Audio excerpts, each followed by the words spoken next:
Shift. Now. The command cracked through the great hall like a whip, sharp and absolute. And every eye turned toward Elena Whitmore as she stood alone in the center of the stone circle, her hands trembling at her sides, her breath shallow against the cold night air that slipped through the towering arches of Mooncrest Hall. And for a moment, just a moment, she closed her eyes as if she could disappear into the silence gathering around her. But silence never saved anyone here, and it certainly would not save an Omega who could not shift, not tonight. Not in front of hundreds of wolves dressed in silk and silver, their gazes heavy with judgment, their whispers already rising like a tide she could not outrun. Do it, someone called from the crowd, laughter following close behind, low and cruel. Or admit you're nothing. And Elena felt it then, that familiar tightening in her chest, the same one she had carried since she turned 18, and her wolf never came, never answered, never even stirred, as if something inside her had been forgotten by the very force that gave life to everyone else in that room. She tried, she truly did, drawing in a breath so deep it hurt, willing something, anything, to rise beneath her skin, but there was only stillness, only the quiet echo of her own heartbeat, and when she opened her eyes again, the laughter had grown louder, sharper, closer. Broken Omega, a woman muttered near the front, her voice dripping with amusement. Why is she even here? And before Elena could step back, before she could retreat into the shadows where she belonged, a tall alpha stepped forward and circled her slowly, his boots echoing against the stone floor, measuring her like she was something less than human, something to be inspected and dismissed. Maybe she just needs encouragement, he said, smirking as he gestured toward her arm, and though his touch was brief, it was enough to make her flinch, not from pain, but from the humiliation of being seen like this, exposed, evaluated, reduced to a failure in front of everyone who mattered. The room pressed in around her, voices overlapping, judgment stacking, and Elena lowered her gaze to the floor, focusing on the faint cracks in the stone just to stay steady, just to breathe, because if she let herself feel all of it at once, she might break in a way no one could repair. And yet, even in that moment, something shifted, not in her body, not in the way they expected, but in the smallest, quietest way, as a young Omega near the edge of the circle stumbled and nearly fell under the weight of the crowd's movement, and without thinking, Elena stepped forward, reaching out, steadying her before she hit the ground, her voice soft, barely audible. "You're okay," she whispered, and the girl nodded quickly, eyes wide with gratitude before slipping back into the crowd, unnoticed by everyone else, but not by the one who had just entered the hall. The great doors opened without warning, the sound deep and resonant, cutting through the noise like a blade through water, and the energy in the room changed instantly. Conversations dying mid-sentence, laughter vanishing as if it had never existed. Because everyone knew what that presence meant before they even saw him. And when King Lucian Blackthorn stepped inside, the air itself seemed to tighten, his gaze sweeping across the hall with quiet authority, taking in everything, missing nothing, and then, without hesitation, it found her. The moment his eyes found her, Elena felt it like a shift in gravity, as if the entire room had tilted, and somehow she was the only one left standing still, her breath catching in her throat while every instinct inside her whispered the same impossible truth that she did not belong in his line of sight. Not like this, not broken and exposed beneath the weight of 100 judgments. And yet he did not look away, not even for a second, his silver gaze steady, unreadable, as if he were seeing something no one else in that hall could. Around her, the crowd reacted in waves, bodies straightening, heads bowing, voices dropping into silence as respect replaced mockery in an instant. Because this was not just another alpha entering the room. This was the Alpha King, the one whose presence alone could still a storm.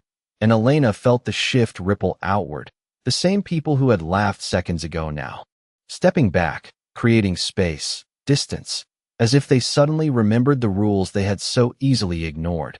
She lowered her eyes, not out of obedience, but because she did not know what else to do with the way her heart had started to pound, fast and uneven, each beat louder than the last, echoing in her ears as his footsteps moved across the stone floor, slow, deliberate, each one measured like he was choosing exactly where to stand. exactly what to see, and when he finally stopped, the silence deepened into something almost suffocating.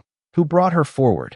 His voice cut through the stillness, low and controlled, not raised, not angry, but carrying a weight that made it impossible to ignore, and no one answered at first, because no one wanted to claim responsibility for what had just unfolded. Not now, not under that gaze. Until the alpha who had circled Elena earlier shifted uncomfortably and stepped forward, his confidence already cracking at the edges. She was presented with the others, he said, forcing steadiness into his tone. But she cannot shift. Your Majesty, she. He stopped when Lucian lifted a single hand, not abruptly, not harshly, just enough to silence him completely. And then the king's attention returned to Elena, not to her torn sleeve, not to the whispers still lingering in the air, but to her face, as if he were searching for something deeper, something hidden beneath all the noise. Elena swallowed, her throat dry, her hands tightening slightly at her sides as she fought the urge to step back, because retreat was what they expected from her, what they had always expected, and yet something about the way he looked at her made that instinct falter, made her hesitate in a way she did not understand. Look at me, he said quietly, and the words were not a command, not in the way the earlier voice had been, but something else, something steadier, something that felt less like pressure and more like certainty. And before she could stop herself, Elena lifted her gaze again, meeting his eyes fully for the first time, and the world seemed to narrow to that single moment, that single connection, where the noise, the crowd, the judgment all faded into the background, leaving only the strange, undeniable feeling that whatever came next would change everything. Elena held his gaze for one fragile second, then another, her pulse loud in her ears, her thoughts scattering like leaves in a sudden wind because nothing in her life had prepared her for this moment, for the way the Alpha King looked at her, as if she were not invisible, not broken, not something to be dismissed, but something worth seeing, and that alone made her chest tighten with a strange, unfamiliar ache. Around them, the hall remained frozen, every wolf watching, waiting, their curiosity sharpening into something tense and uncertain as they tried to understand why he had not turned away, why he had not dismissed her like the rest of them had. And Elena could feel their attention pressing against her skin, heavy and suffocating, yet somehow distant compared to the quiet intensity of the man standing in front of her. Lucian took one more step closer, slow and deliberate, closing the space between them until she could feel the faint warmth of his presence in the cool air, and still he said nothing for a moment, as if he were listening to something deeper than words, something beneath the surface that only he could sense. And Elena's breath caught again, her fingers curling slightly at her sides as she fought the instinct to retreat, because leaving now would mean confirming everything they believed about her, and she had spent too many years shrinking to let that be the only truth left. You tried, he said at last, his voice quieter now, almost thoughtful, and the words startled her because they were not an accusation, not a judgment, but an observation, simple and undeniable, and she blinked, unsure how to respond, because no one had ever acknowledged her effort before, only her failure. I always try, she managed softly, her voice steady despite the tremor in her chest, and a faint shift passed through his expression, subtle but real, like something aligning into place behind him. A murmur rippled through the crowd, confusion building as the moment stretched longer than it should have, as if the entire hall had forgotten how these ceremonies were supposed to go, how quickly someone like her should have been dismissed, and the Alpha who had spoken earlier stepped forward again, unable to remain silent. Your Majesty, she has no wolf, he insisted, his tone carefully controlled, as if trying to restore order to something slipping beyond his grasp. She cannot fulfill the role expected of a mate. And Elena felt the words land like they always did, familiar and cold. But this time, they did not carry the same weight, not with Lucian standing in front of her, not with his gaze still fixed on hers. The king did not turn immediately, did not react the way anyone expected, and when he finally spoke, it was not to the crowd, not to the Alpha, but to her, his voice steady, certain. And yet you stood here, he said, as if that alone meant something more than the ability to shift, more than the expectations written into their world. And Elena swallowed, her heart racing as something fragile and dangerous began to take shape inside her, something that felt like hope but sharper, stronger, harder to ignore. The silence deepened again, thicker now, charged with something none of them could name. And in that suspended moment, Elena realized that whatever he saw when he looked at her, whatever truth he was reaching for, it was not the one they had all decided for her.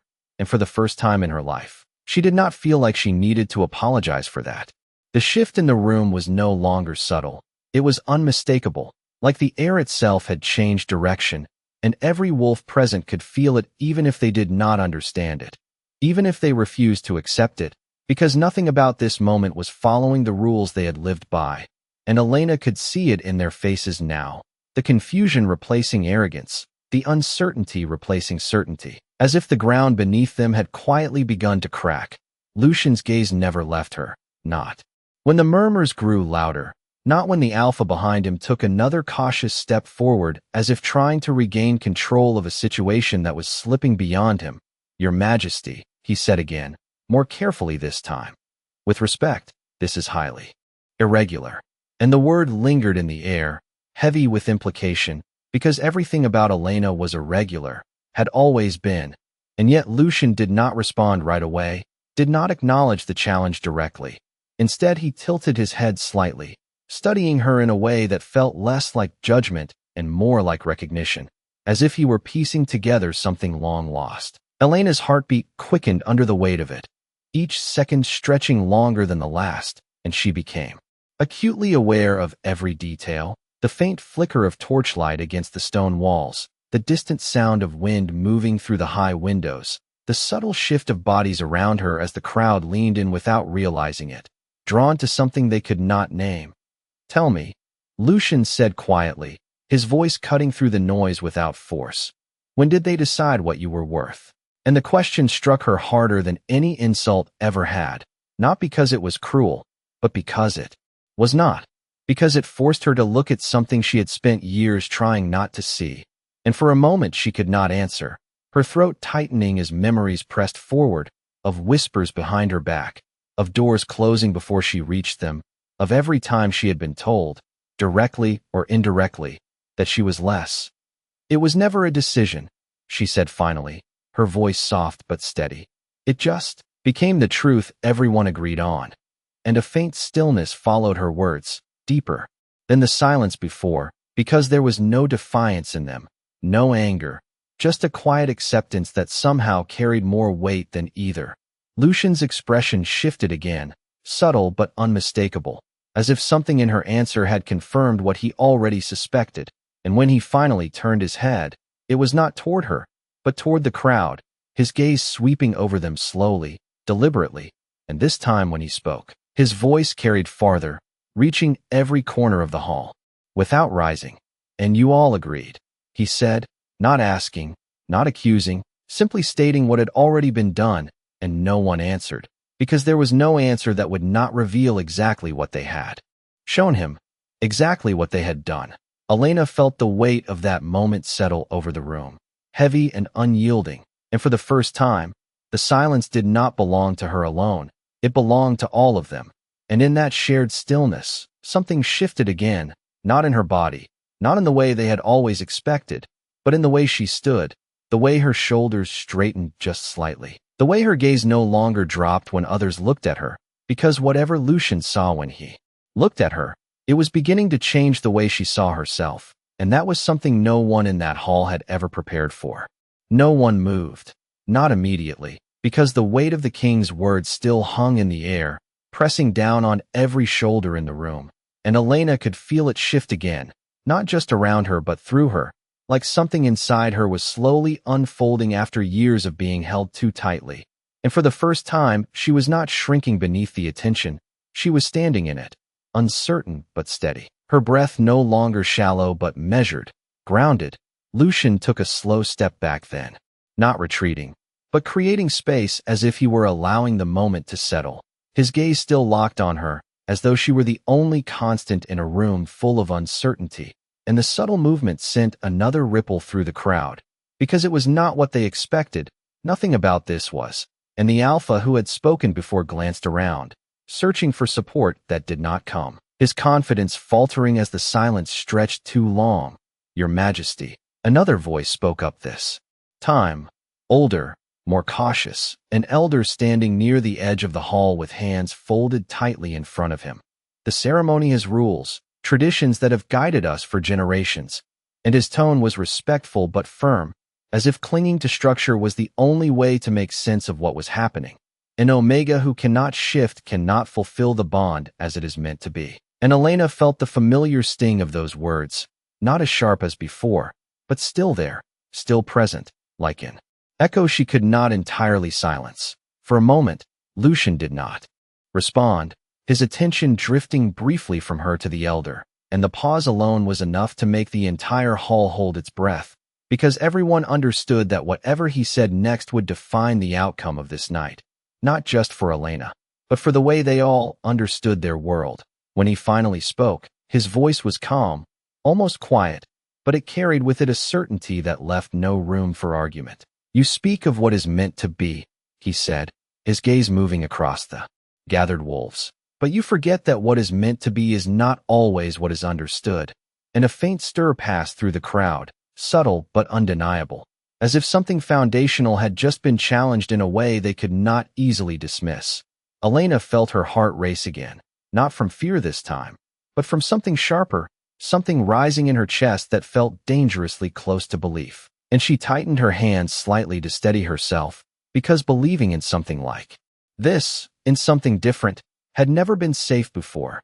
Lucian turned back to her then, his focus narrowing once more, and there was something in his expression now that had not been there before, something resolute, as if whatever question had lingered in his mind had already been answered.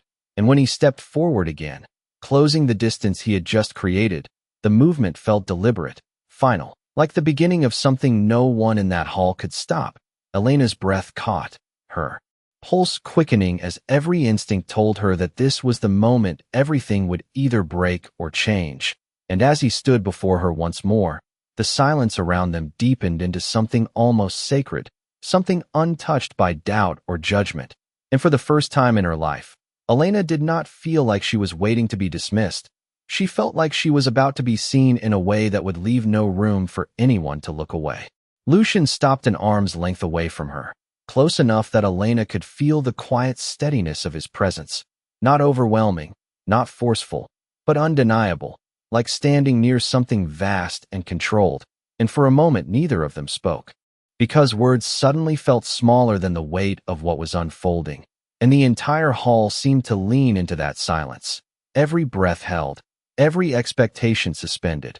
Elena's fingers trembled faintly at her sides, not from fear now, but from the sheer intensity of being seen so completely, of being placed at the center of something she did not yet understand. And she searched his expression for doubt, for hesitation, for anything that would tell her this moment might still collapse into the same outcome she had always known. But there was none, only that same steady certainty that made her chest tighten in a way that felt both terrifying and strangely grounding. "Elena Whitmore," he said, her name spoken clearly, deliberately, as if it mattered, as if it carried weight beyond what she had ever believed, and the sound of it in his voice sent a quiet ripple through the crowd, because names were not often spoken like that, not with intention, not with recognition. And Elena swallowed, her heart pounding as she realized he had not asked for it. He had already known it. She opened her mouth to respond, but no words came, because what could she possibly say in a moment like this, when everything she had been told about herself was standing on the edge of being undone? And before she could gather her thoughts, Lucian moved again, not abruptly, not dramatically, but with a calm that made the gesture feel inevitable rather than surprising. He lowered himself slowly, deliberately, until one knee touched the stone floor, and the sound of it, soft as it was, echoed through the hall like a thunderclap in the silence. Elena's breath caught sharply, her vision narrowing as the world seemed to tilt beneath her, because this was not something that happened, not here, not ever, and yet it was happening now, right in front of her, and the disbelief that surged through the crowd was almost tangible, a wave of shock that rippled outward in every direction.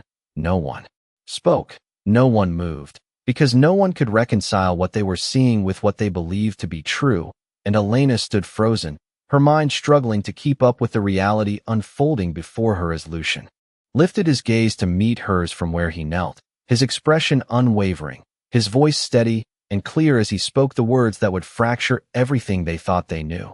"You were never meant to prove yourself to them," he said, each word deliberate, each one landing with quiet force, "because what you are does not belong to their understanding." And Elena felt something inside her shift again, not physically, not in the way they had demanded, but deeper, something fundamental and long buried rising to the surface. And for the first time, the absence she had carried for so long did not feel like emptiness. It felt like something waiting, something unclaimed. The silence that followed was no longer uncertain. It was absolute, because there was no longer any question about what this moment meant, and as Lucian remained there before her, unshaken by the shock around them, Elena realized that whatever came next would not be a return to what she had been. It would be the beginning of something entirely different. The world did not return to normal after that moment. It fractured, quietly but completely, and Elena could feel it in the way the air refused to settle, in the way no one dared to speak even though every instinct in the room demanded a reaction, because what they had just witnessed could not be undone, could not be dismissed as a misunderstanding or a mistake. And as Lucian remained kneeling before her, steady and unshaken, the silence began to shift into something heavier, something that carried the weight of realization. Elena's chest rose and fell slowly, her breath uneven as she tried to anchor herself in reality.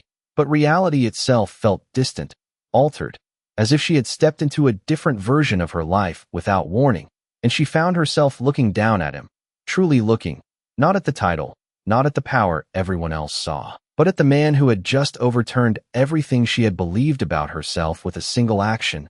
"Stand," she whispered.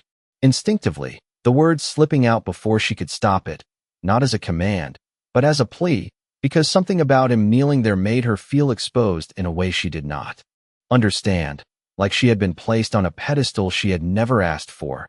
And for a brief moment, a flicker of something softer passed through his eyes, something almost like approval, as if her response mattered more than the reaction of the entire hall. But he did not rise immediately. Instead, he held her gaze, grounding the moment further, making it real, making it undeniable. And when he finally spoke again, his voice carried not just through the space between them, but through every corner of the hall, clear and unwavering. "You do not lower yourself for what was never above you," he said, and the words settled over her like a quiet truth she had never been allowed to claim. A sharp intake of breath broke from somewhere in the crowd, followed by a ripple of movement as the weight of his declaration finally began to land, and Elena could feel the shift in them, not all at once, not completely, but enough to sense the fracture in their certainty, the crack in the foundation they had stood on so confidently moments ago. The alpha who had mocked her earlier took a step back, his posture no longer certain, his gaze flickering between Elena and Lucian as if trying to understand where he now stood in a world that had just been rewritten in front of him. And the elders exchanged glances that spoke of unease rather than authority, because there was no tradition that accounted for this, no rule that explained what came next. Elena felt it all, the shifting attention, the uncertainty, the quiet unraveling of everything that had once defined her place. And instead of shrinking beneath it, she found herself standing taller, not because she suddenly felt powerful, but because she no longer felt small, and that difference, subtle as it was, changed everything.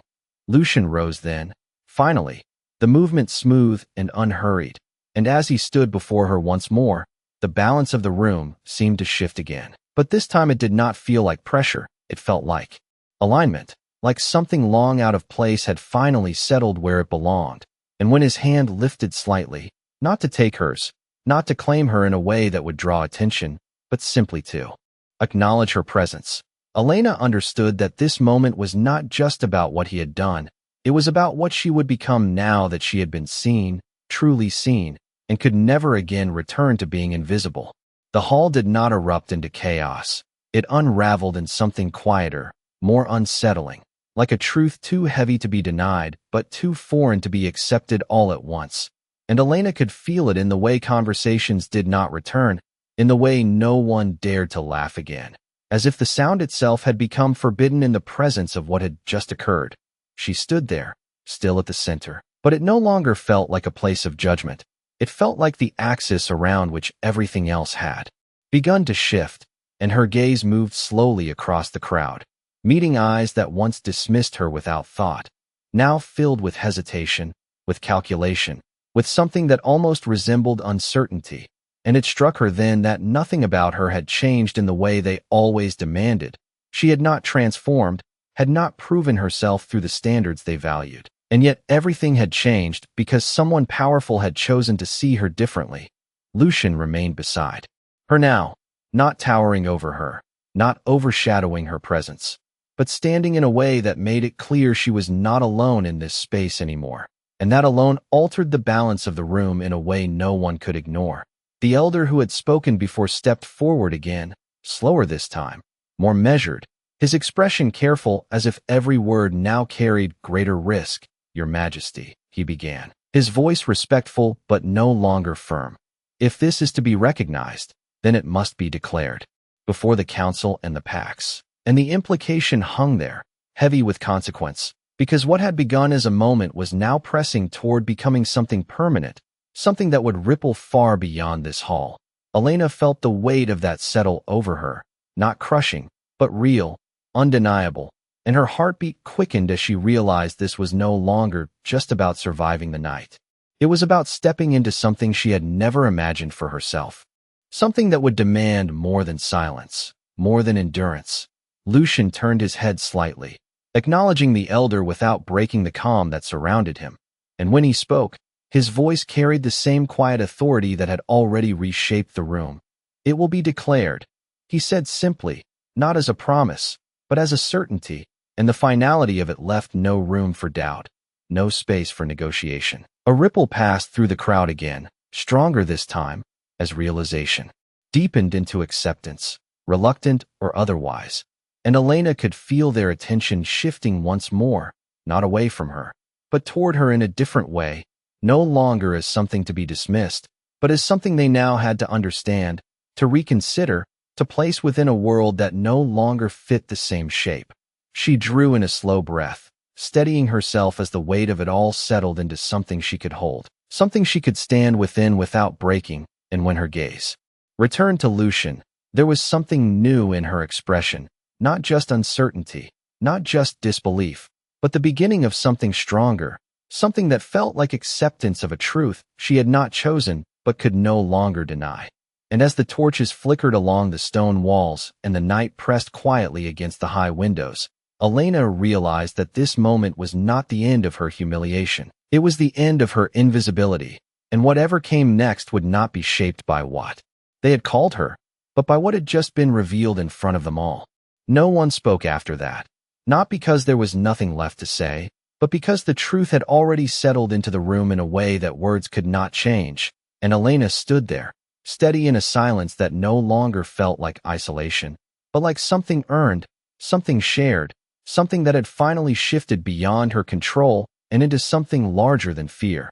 The torches along the walls flickered softly, casting long shadows that moved across the stone floor, and for the first time since she had stepped into the hall, Elena became aware of how still everything felt, not empty, not hollow, but full, like the moment just before something irreversible takes shape.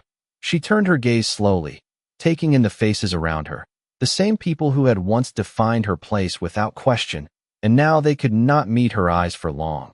Not because she had changed in the way they understood, but because they no longer understood what she was at all, and that uncertainty was something they could not control. Lucian remained beside her, not speaking, not directing attention toward himself, but allowing the moment to belong to her as much as it did to him. And that choice, quiet as it was, gave her something she had never held before, space to exist without being diminished. Elena drew in a breath, deeper this time, letting it settle into her chest, and as she exhaled, she felt the last traces of that old weight loosen, not vanish completely, but no longer defining her, no longer shaping every thought, every movement, every expectation. She did not need to prove anything in this moment. She did not need to become something else to be accepted. because something had already been seen, already been named, and it could not be undone. Elena, Lucian said softly, not as a declaration now, but as a recognition, and when she turned toward him, there was no hesitation left in her gaze, no instinct to look away, only a quiet steadiness that reflected back what he had already shown her. He did not reach for her, did not claim her in a way that would draw attention, because the claim had already been made in the only way that mattered, in front of all of them, undeniable and absolute. And instead he simply inclined his head slightly, a gesture of acknowledgement that carried more weight than any formal declaration. The elder stepped back then, the others following in small, uncertain movements, as if the space around Elena and Lucian had become something they no longer had the right to interrupt. And the hall slowly began to breathe again, but it was different now, quieter, more careful, as if everyone present understood that they had witnessed something that would ripple far beyond this night. Elena stood there a moment longer, feeling the shift settle fully into place, not as a sudden transformation, but as a quiet, irreversible truth. And as she took her first step forward, no longer guided by fear, no longer held back by the weight of expectation, she realized that the girl who had stood at the center of that circle, waiting to be dismissed, no longer existed. And in her place stood someone who had been seen, chosen, and finally, unmistakably, allowed to belong.